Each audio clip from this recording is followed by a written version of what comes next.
डराने की राजनीति। मुसलमान डरने वाला नहीं है। मुसलमान सिर्फ एक से डरता था, वो आसमानी खुदा से डरता था, जमीनी खुदाओं से नहीं डरता। मोदी जी, फेंटा कोला बाबा लिख के रख लो, जितना जुल्म करोगे मुसलमान उतनी ही तेजी से उतर कर आएगा, उतनी ही तेजी से उभर कर आएगा। उत्तर प्रदेश के जो इलेक्शन है खाली हिंदू मुस्लिम, गाय गोबर, मंदिर मस्जिद। अगर हम मुसलमानों के अंदर दहशत पैदा कर देंगे, उत्तर प्रदेश की जो 125 सीटें हैं, अबे बावलो, हमारे ओखला में 5-5 करोड़ के तो फ्लैट बिकते हैं।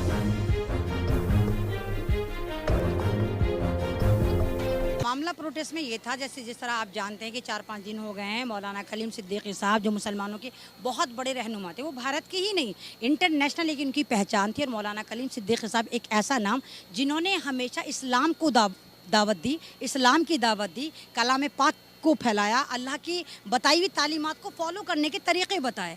मौलाना खलीम सिद्दीकी साहब एक ऐसे इंसान हैं कि अगर उनके पास से 6-7 घंटे आप किसी मेरे नॉन मुस्लिम भाई को बिठा दीजिए, वो भी ला इलाहा कलमा पढ़ता हुआ निकलेगा, या कलमा भी ना पढ़े वो ये कहता ज़रूर निकलेगा, अल्लाह वल्लाह इस्लाम इतना अच्छा होता है, वल्लाह इस्लाम को मानने वाले ऐसे भी लोग होते हैं। क्योंकि आज के ज़माने में जो हमें इस्लाम नज़र आता है, जो लोग नज़र आते हैं, वो अहमदीन, मोहम्मदीन, फजरुद्दीन इस नाम के नज़र आते हैं, वो इस्लाम से कोसों दूर होते हैं।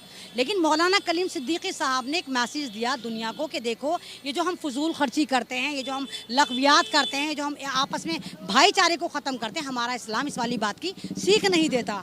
आप देखिए उत्तर प्रदेश में इलेक्शन है, और उत्तर प्रदेश के जो इलेक्शन है वो इस सरकार इसी बिहाफ पर जीतेगी कि खाली हिंदू मुस्लिम, गाय गोबर, मंदिर मस्जिद, तीर त्रिशूल तलवार के बेस पे उत्तर प्रदेश की जो सरकार है वो वहाँ के इलेक्शन जीतना चाहती है। अब कभी तो मस्जिदों को टारगेट करा जाता है, कभी मदरसों को टारगेट करा जाता है, कभी मुस्लिम युवाओं को टारगेट करा जाता है, कभी मुस्लिम युवाओं को मॉब लिंचिंग करके मारा जाता है। अब ये देख रहे हैं कि मुसलमान तो बोलने को तैयार नहीं है, मस्जिदें शहीद कर दो नहीं बोलते, कलाम पाक की तौहीन कर दो नहीं जागते, मदरसों पे अटैक कर दो नहीं जागते। अब इन्होंने सोचा कि हल्के हल्के हल्के अब इनके रहनुमाओं को उठाना शुरू करते हैं, क्योंकि ये तो जागेगी नहीं कौम, सोई भी कौम है। सबसे पहले अटैक इन्होंने करा, आप देखिए उमर गौतम साहब पे करा। उमर गौतम साहब को भी उठे हुए इतने दिन हो गए, कोई उन पे कार्रवाई नहीं। इल्ज़ाम क्या लगाते कि जबरन इस्लाम कबूल करवा रहे थे। मुसलमानों की परसेंटेज क्या है? मात्र 25%। मुसलमानों की औकात क्या है भारत में? ज़ीरो। नल्ला नहारी बेच रहे हैं, ठेले लगा रहे हैं, कपड़े बेच रहे हैं, जूते बेच रहे हैं, इससे ज़्यादा मुसलमानों की औकात नहीं है, इससे ज़्यादा मुसलमानों के पास कोई बिजनेस नहीं है। बिजनेस किसके पास है? तमाम के तमाम मेरे नॉन मुस्लिम भाई पे, अबानी जितनी टाटा बिरला अंबानी सारे कौन है? ये तमाम के तमाम मेरे नॉन मुस्लिम के हाथ में, आरएसएस के हाथ में।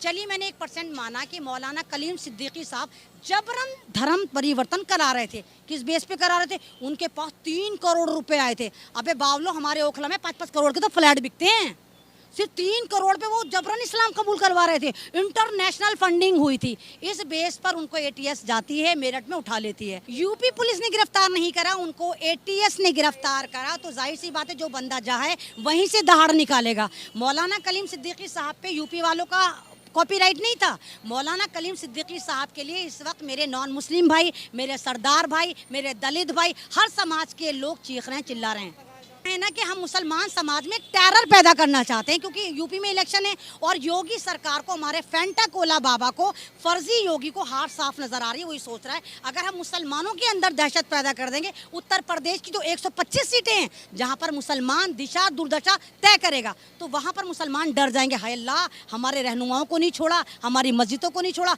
तो हम डर जाते हैं, हम योगी से डर जाते हैं। तो ये डर की राजनीति, इसके अलावा कुछ नहीं है। और आप देखिए कि एक मुझे तो ये पॉजिटिव साइन लगता है, मौलाना खलीम सिद्दीकी साहब जिस जेल में जाएंगे, खुदा की कसम वहां पर क्रिमिनल को ना कहलवा दे ला इलाहा इल्लल्लाह मोहम्मदुर रसूलुल्लाह, तो आप देखिए कि मैं मानूंगी नहीं इस वाली बात को। मौलाना खलीम सिद्दीकी साहब जहां जाते हैं वहां पर एक गूंज देकर आते हैं कि इस्लाम एक ऐसा रास्ता है जो सीधी दिशा में जाता है, इस्लाम एक ऐसा रास्ता है जो आपको सादगी पर लेके जाता है। ये आंदोलन अलग अलग तरीके से, अलग अलग जगह, हर जगह प्रोटेस्ट चल रहे हैं। अभी शाहीन बाग वाले जितने बेचारे, जितनी जिसकी हैसियत होती है, हम जितनी कैपेसिटी में, कैपेबिलिटी में चिल्ला सकते हैं उतना चिल्ला नहीं। लोकल लोगों ने यहाँ पे निकाला, तो माशाल्लाह देखिए हज़ारों की तादाद में यहाँ लोग जमा हुए। उत्तर प्रदेश में भी निकलना है, दिल्ली के अलग अलग जगहों पर निकलना है। आप देखिए इस वक्त सोशल मीडिया पर सबसे ज़्यादा जस्टिस फॉर मौलाना खलीम सिद्दीकी साहब ट्रेंड कर रहा है। हर एक बंदे को पता है कि उनकी आप वीडियो उठा कर देखिए, उतनी प्यारी प्यारी, इतनी मीठी मीठी बातें करते हैं। वो खुद कहते हैं कि हम जो हैं सब एक हैं, कोई हिंदू कोई मुसलमान नहीं, सबके खून एक हैं। बस कुछ भटके हुए लोग हैं जिनको सही रास्ते पे आना। अभी आप देखिए एक वीडियो बहुत वायरल हो रही है जो देश की सच्चाई के ऊपर लगी है, और वो कई दलित भाई हैं वो खुद कह रहे हैं कि वो मौलाना खलीम सिद्दीकी साहब से मिलने गए, मौलाना खलीम सिद्दीकी साहब के यहाँ उनको पानी पेश करा गया। वो जो मेरे दलित भाई इन्होंने 2 घूंट पिए और पानी के गिलास को रख दिया। मौलाना कलीम सिद्दीकी साहब उस गिलास को उठाते हैं और पूरा पानी खुद पी जाते हैं। तो वहाँ पर उसकी आंख में आंसू आते हैं कि भाई मुसलमानों का इतना बड़ा धर्मगुरु दलित समाज का झूठा पानी पी रहा है। तो वहाँ पर वो बिल्कुल एकदम ऐसे हो गए कि निशब्द हो गए कि उनके समझ में नहीं आया क्या करें, क्योंकि भीमराव अंबेडकर साहब जब एक पंडित जी को पानी पेश कराए थे मदन मालवीय को, तो उन्होंने कहा था तू अछूत है। जब हसरत मोहानी को वाली बात पता चली थी, हसरत मोहानी वही जो कानपुर की तरफ के थे, बहुत बड़े फ्रीडम फाइटर थे, हसरत मोहानी ने भीमराव अंबेडकर को अपने यहाँ अफ्तार पार्टी पर बुलाया और उनके साथ एक ही बर्तन में खाकर कहा था कि मियाँ हमारे यहाँ नहीं। टारगेट करा जा रहा है, स्टेप बाय स्टेप टारगेट करा जा रहा है, चाहे मुसलमान हो, चाहे दलित हो, चाहे किसान हो। ये सरकार हल्के हल्के सबको स्टेप बाय स्टेप टारगेट करे, क्योंकि अभी आप देखो क्या झंडू बाम बनकर आए हमारे मोदी जी। आपकी बार ट्रम्प सरकार कह कर आए थे, जो बाइडन ने कैसे उनको दुलत्ती मारी है, हर जगह दुलत्ती पड़ी है, कैसे अंजना उनको शव के पिछवाड़े पे लात मार के भगाया है, मीडिया को कैसे भगाया, अमेरिका में कैसी बेइज्जती हुई। अमेरिका में मोदी का जिक्र तक नहीं करा किसी न्यूज़पेपर ने कि भारत का झूठला हमारे यहाँ आ रहा है, झूठ परोसने। वो कुछ भी भौंकने से कुछ नहीं होता। कुत्ते को शेर बना देंगे, कुत्ता शेर नहीं बन जाता, वो कुत्ता ही रहेगा। आप उसको खाल पहना दे, कुत्ता कुत्ता ही रहेगा, शेर नहीं बन जाएगा। तो तमाम दुनिया में टारगेट हो रहा है। अभी आप देखो आसाम में किसकी सरकार, बीजेपी की सरकार। वहाँ का एसपी कौन, बीजेपी का सगा भाई सीएम और एसपी एक भाई। क्या करा इन्होंने, 800 से ज्यादा फैमिली को उजाड़ दिया, वहां पर मुसलमानों की पूरी आबादी को खत्म कर दिया। 800 घरों को बुलडोजर चला के 3 मस्जिदों को शहीद करके क्या मैसेज दे रही है बीजेपी सरकार। और यहाँ पर नाथूराम गॉडसे के अनुयायी बनेंगे, गॉडसे वाले हैं, गॉडसे वाले हैं। वहाँ अमेरिका में जाके कहते हैं हम गांधी वाले हैं, हम गांधी वाले हैं। सारी तुम्हारी गरज गूंज यहीं में निकलती है, भारत में मुसलमानों के सामने ही निकलती है। वहाँ पे जाके तुम्हारी बिल्कुल ऐसे हो जाते हो तुम भीगी बिल्ली। तो आसाम में मुसलमानों पे जो इन्होंने जुल्म करा है, जिस तरह इन्होंने जुल्म करा, आप देखें कि किस तरह 4-5 मुसलमानों को शहीद करा है, उनकी डेड बॉडी पे किस तरह ये आरएसएस के दलाल कूदते हुए नजर आ रहे हैं।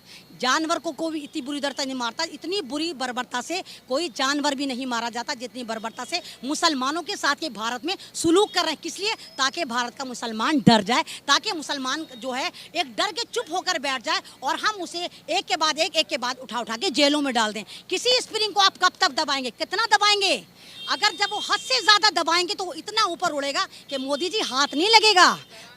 डराने की राजनीति, मुसलमान डरने वाला नहीं है। मुसलमान सिर्फ एक से डरता था, वो आसमानी खुदा से डरता था, जमीनी खुदाओं से नहीं डरता मोदी जी। फेंटाकोला बाबा लिख के रख लो, जितना जुल्म करोगे मुसलमान उतनी ही तेजी से उतर कर आएगा, उतनी ही तेजी से उभर कर आएगा।